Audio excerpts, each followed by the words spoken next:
Okay, and we're live. Welcome to the Hub for Show, where you can get ideas to help you grow your eco-conscious business.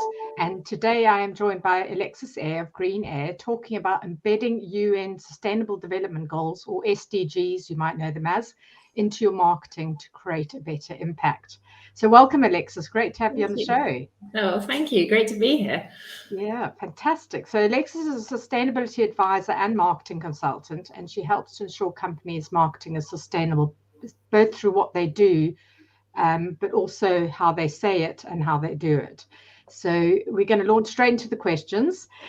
So how is working in different areas of marketing, because you've been a media owner, client and agency as well, given you the tools to help you work with businesses? I think there were sort of different things I sort of grabbed from each area. I mean, there was loads of them, but to kind of bring them down into a sort of shorter space of time, I think working for the media owner side, I work with many clients across many industries, and I think it really taught me that we've got to look outside industries at other industries doing it better for inspiration, because actually so many people only look at their competitors, and actually, yes, it's great knowing what they're doing, but actually, the biggest influence you often find, or the most creative ideas often come from other industries. So I think that was the big learning I learned from that area. In terms of heading up a marketing team, I think my clients are in marketing, so actually knowing their pressure points, their challenges, actually what they're really trying to achieve, and who they're reporting into, actually just it helps if you've got clients to actually know what they're actually going through. I think that's just it just makes life a lot easier. And then in terms of agency side, I think marketing people get really, really embedded in tactics, and forget about the wider strategic point of view. And I think the agency world really, reminded me that we need to step away from tactics and go straight up to strategy and get that absolutely nailed before we even start thinking about channels, before we even start thinking about what we're going to say, what content we're going to write, because ultimately you'll end up confusing the customer if you don't have a solid strategy and you don't really know what your KPIs are. You sort of fire off in different, areas. So I think, yes, strategy, looking at different industries, and relating to my clients are probably the three biggest learnings from different areas. Fantastic. And you talk a lot about, we talk about SDG, United Nations SDGs through the company's entire marketing strategy, so that they can help drive towards a bit bigger impact. How can this really sort of help companies, do you think? Well, I think there's a big movement towards purpose at the moment. There's a huge pressure coming out from customers wanting to see brands that are actually taking a stance on something. And ultimately, the UN SDGs are the 17 biggest challenges we have in this entire world. Some people say it's, the blueprint for prosperity, people and planet. I'm sure I've got that the wrong way around, but you get the idea. Yeah. And so when I say to clients, when they're like, oh, we really actually want to think bigger than profit, we actually want to start actually having a positive impact on society, I'm like, go to the SDGs. They are the best place to start. And actually, I work with another consultant called Paul Randall, and we have started building the SDGs into marketing strategies. And it has been absolutely fascinating. As soon as you start having those SDG targets, your whole mindset changes. Your campaigns suddenly are not focused just on profit, but they are also focused on having a much greater impact. The whole creative ideas change. Also, the clients you're going after change, especially B2B. Suddenly, if you've got SDG targets, you know which clients to go after that will help you achieve your SDG targets. So I think, and also the other thing as well is SDG targets helps with your tactics, which are, which tactics will help me, achieve my targets better. And I just think it makes marketing no longer an evil machine that drives mass consumption and turns it into something that's really quite powerful. And, as I said, it has KPIs that proves your impact is so much more than just profit, that you're driving positive impact for society around you, as well as your employees and hopefully the planet as well. That's fantastic. That's just, it's something sort of so simple, and we sort of talk about it and it's always kind of there on the periphery, but no one's really talking about actually really embedding that as part of your marketing plan and strategy. And like I say, I think that's, I'm going to have to go and look at mine and go and look at them all now and just sort of see which ones am I focusing on, which ones tick off, because you're right. I think that can be such an easier way to to go forward. But I'll tell people how they can work with you as well after this. You also mentioned you work with a lot of that carbon calculators that you know of that are available for tracking the carbon footprint of your marketing. And I'm very interested in this whole area of green digital and sort of, you know, making sure your website's on a green hosting and but looking at all the aspects of your marketing. What ones would you recommend as a starting point for someone who just wants to go and have a look and play around? Yeah, I mean, I think there is actually, it's not that I've been working with them so far. Actually, I've been working with carbon experts who can help guide me to better ways of doing things. So at the moment, I think it's more looking for guidance on how you can reduce your carbon impact of your marketing campaigns. There's a lot of advice out there, you know, getting a proper website design. I've had my website redesigned by this amazing sustainable website designer called Andy Davies. Shout out to Andy.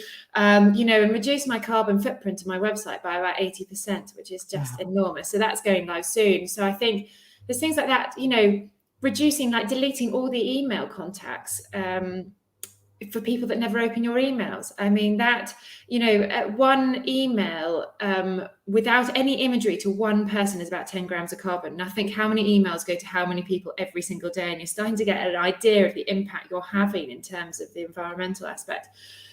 There is actually Add Green have just launched their first calculator, which you can use, which means that you can track your production impact, your production, like, you know, if you're shooting photo shoots, if you are going to a show, you're having like printing made, you know, graphic printing made, they can do that, which is just the most amazing tool. So Add Green is a brilliant one for production. In terms of the digital side, as I said, it's more about looking around for advice. There's actually starting to become some really interesting online sustainable experts out there who can tell you quick, easy wins you can do to reduce your impact.